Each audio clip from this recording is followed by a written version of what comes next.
Today I'm going to be showing you how I went from this basic flannel and turned it into this one-of-a-kind piece. Let's get into it.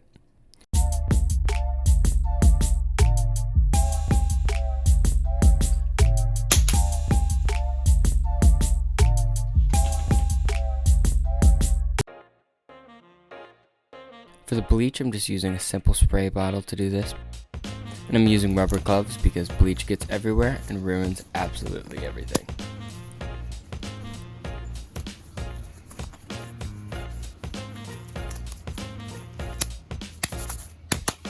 I started the bleaching process, and then my camera cuts out, so you kind of missed the beginning portion of it. I was having a couple problems with this, mainly the fact that the bleach did not seem to be setting on the shirt no matter how much bleach I sprayed, and trust me, I sprayed a lot. However, I did let it sit for about an hour. I threw it in the washer and the dryer, and it looked completely different, as you can see.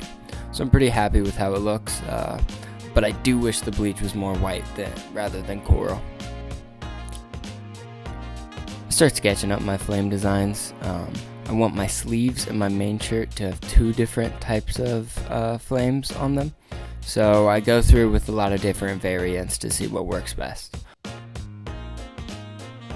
Bring it into Inkscape so I can finalize up the idea. I play around with the fire lines to make sure they are straight and can loop onto each other, and then I mock it up on how I want the shirt to look so I can at least have a little bit of a rough reference.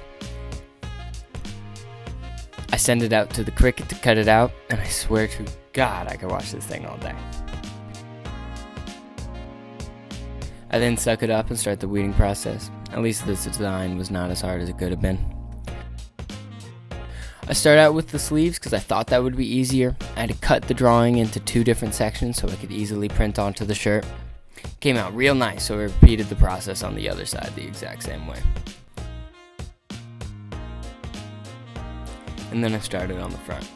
I cut it up into multiple pieces, and this took me a pretty good portion of time considering I was having a lot of trouble actually lining up the pieces so they fit well on there and you wouldn't notice it from far away.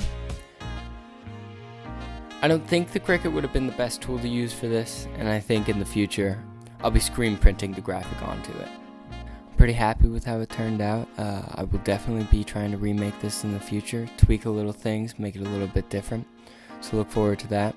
I hope you enjoyed the video. I hope you learned something from it, and I'll catch you later. Peace.